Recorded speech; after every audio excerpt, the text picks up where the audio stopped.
Hey everybody, Allison here, and thank you for watching and subscribing and liking and all this other wonderful stuff you do, you wonderful people. And thanks for the support. Prayer request. Okay, first video was a couple of days ago. I still haven't gotten any emails yet, except for, oh, such and such subscribed. Yes. But, I don't have any sent prayer request, but I would like to ask you to pray for my mom. She had surgery recently, and just for a good recovery. So, thank you. Today's lesson, ooh, my favorite part.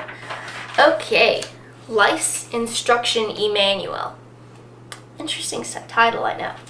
Okay, have you ever heard someone say, well, I'm not perfect. I mean, there's no instruction manual to life or anything. Wrong. That would be my lovely little friend right here, the Holy Bible. Love this guy. Well, instruction manual is something that instructs you, basically. And it's a book or a video or something like that. Well, who actually reads instruction manuals? Not me, that's for sure. Not reading an instruction manual is kind of just life in general. Whenever I first started playing Temple Run, okay, yeah, I played that game. I didn't read the instruction manual. I mean, it's a game on my phone. Why do I need to read the instruction manual?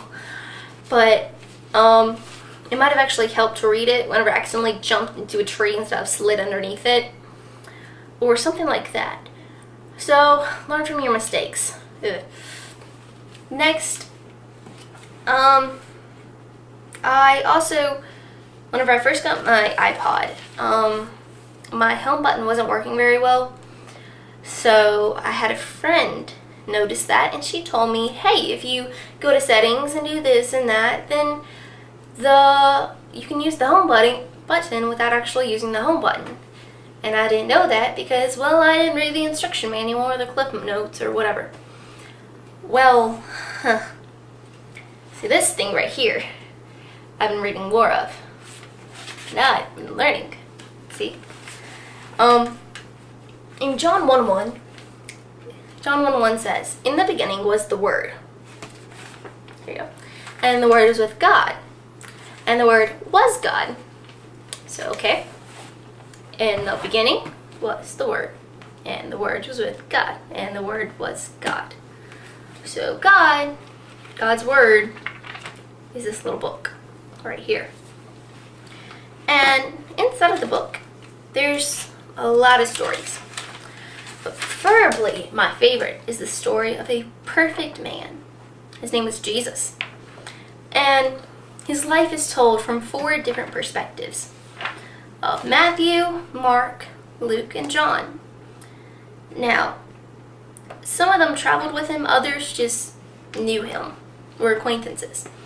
But they thought it right that they should tell the world about the perfect man and about all that he did, how he never sinned, and yet he had to go through so many persecutions, and people did not like him, and yet he still remained perfect and didn't sin.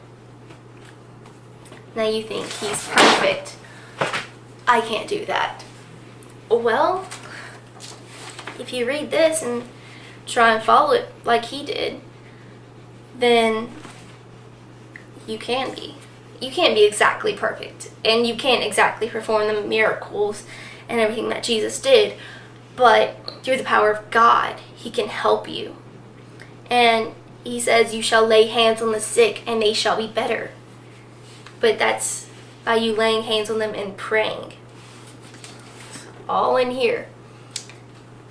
The Bible even says that Jesus read the Old Testament. This has the Old and New Testament, which the New Testament is basically just the life of Jesus and what's going to come with the rapture and all, and the day of Pentecost and all that stuff. But our instruction, Emanuel means God with us. So, in the beginning was the Word, and the Word was with God, and the Word was God. God with us is our Bible. So it's our instruction, Emanuel. In Psalm 32, verse 8, Jesus says, I will instruct you and teach you, and in the way which thou shalt go, I will guide thee with mine eye. And I will instruct thee and teach thee. I'm going to instruct you in your instruction, Emanuel, and teach you with your instruction, Emanuel, and I will guide you with your instruction, Emanuel. Read it.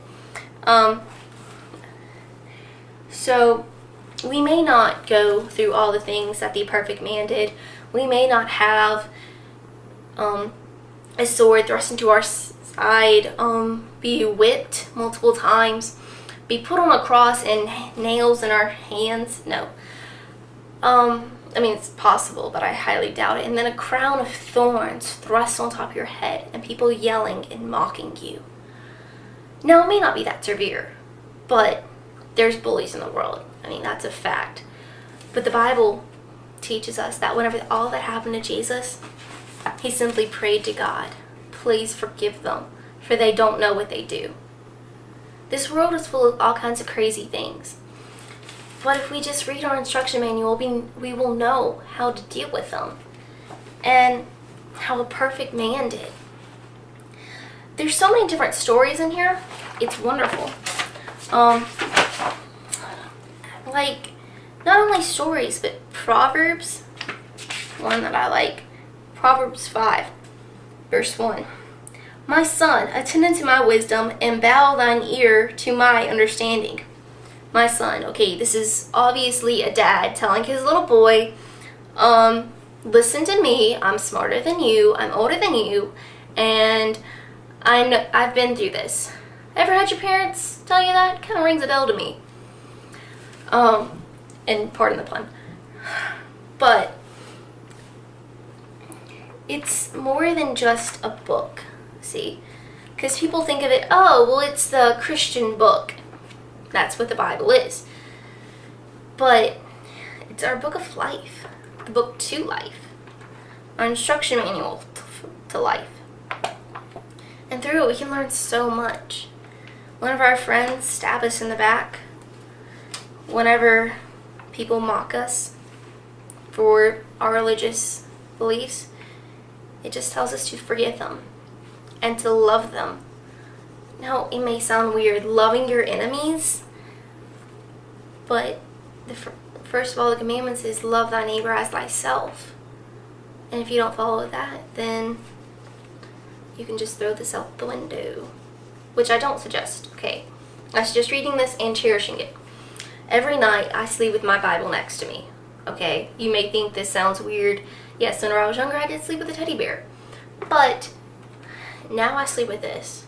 And the main reason I do that is whenever I sleep with it, it gives me this sense of protection. This sense that God is with us. Emanuel. So, read your instruction, Emanuel, and life's going to go by fine. Have a great day and God bless. Thanks for watching.